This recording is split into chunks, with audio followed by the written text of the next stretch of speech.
आज का वीडियो शुरू करने से पहले हम आपसे सबसे पहले एक सवाल करना चाहते हैं। क्या राहुल गांधी केदारनाथ मंदिर को बंद करवाना चाहते हैं? क्या कांग्रेस पार्टी भी केदारनाथ और ऐसे तमाम बड़े मंदिरों पर ताला डलवाना चाहती है? इसके साथ ही सवाल ये भी है कि कांग्रेस पार्टी को हिंदुओं के तीर्थ स्थलों से, मंदिरों से, सनातन धर्म से आखिर समस्या का? ये सवाल इसलिए उठ रहे हैं क्योंकि कांग्रेसी इकोसिस्टम अब हादसों के बहाने भी मंदिरों को टारगेट करता दिखाई दे रहा है। जैसे ही केदारनाथ के पास गौरीकुंड में हुए हेलीकॉप्टर हादसे में खबर आई, In the latest this after 7 lives were lost to this unfortunate chopper crash in Kedarnath. Uttarakhand के रुद्रप्रयाग में हेलीकॉप्टर क्रैश हुआ है। वैसे ही कांग्रेसी इकोसिस्टम ई नैरेटिव लेकर दौड़ पड़ी कि केदारनाथ जैसे तमाम मंदिरों को बंद कर देना चाहिए। कांग्रेसी IT सेल के सदस्य कहे जाने वाले संदीप सिंह का ई ट्वीट देखिए। उन्होंने लिखा है, केदारनाथ जैसे तमाम मंदिर अभी बंद कर देना चाहिए क्योंकि ये लोगों की मौत का कारण बन रहा है।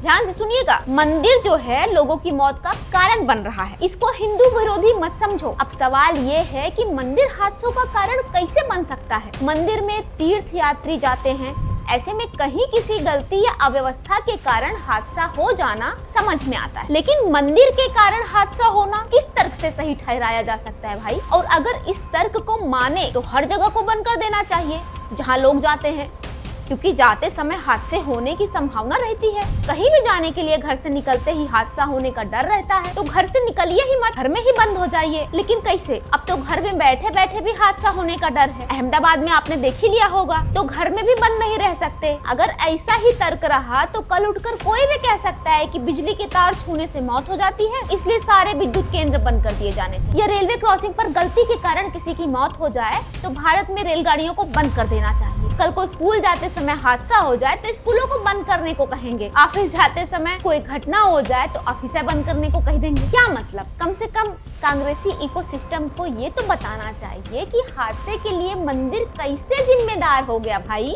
दूसरा, संदीप सिंह अपने ट्वीट में लिखते हैं, इसे हिंदू विरोध मत समझो। अरे समझने वाली क्या बात है भाई साहब, सीधा सीधा ये सनातन का विरोध ही तो है। दरअसल वो खुद जानते हैं कि वो जो लिख रहे हैं ना, वो हिंदू विरोध है, इसलिए उन्होंने पहले स्पष्ट कर दिया कि इसे हिंदू विरोधी मत समझना। अब सवाल ये है कि क्या राहुल गांधी भी ऐसा मानते हैं? सवाल इसलिए गंभीर हो जाता है क्योंकि राहुल गांधी पहले भी कई बार हिंदू धर्म के विरोध में बयानबाजी कर चुके हैं। एक बार उन्होंने कहा था, जो मंदिर जाते हैं वही लड़कियां छेड़ते हैं, वही लोग आपको बस में छेड़ते हैं। सिर्फ इतना ही क्यों, राहुल गांधी ने तो ई तक कहा है कि हिंदू धर्म की शक्ति से हमारी लड़ाई है। सुनिए, हिंदू धर्म में शक्ति शब्द होता है, हम शक्ति से लड़ रहे हैं। इसके साथ ही संसद में उन्होंने कहा था कि जो हिंदू हिंदू करते हैं वही हिंसा करते हैं। शिव जी कहते हैं, डरो मत, डराओ मत, अभय मुद्रा दिखाते हैं, अहिंसा की बात करते हैं, त्रिशूल को जमीन में गाड़ देते हैं। और जो लोग अपने आप को हिंदू कहते हैं वो 24 घंटा हिंसा हिंसा हिंसा,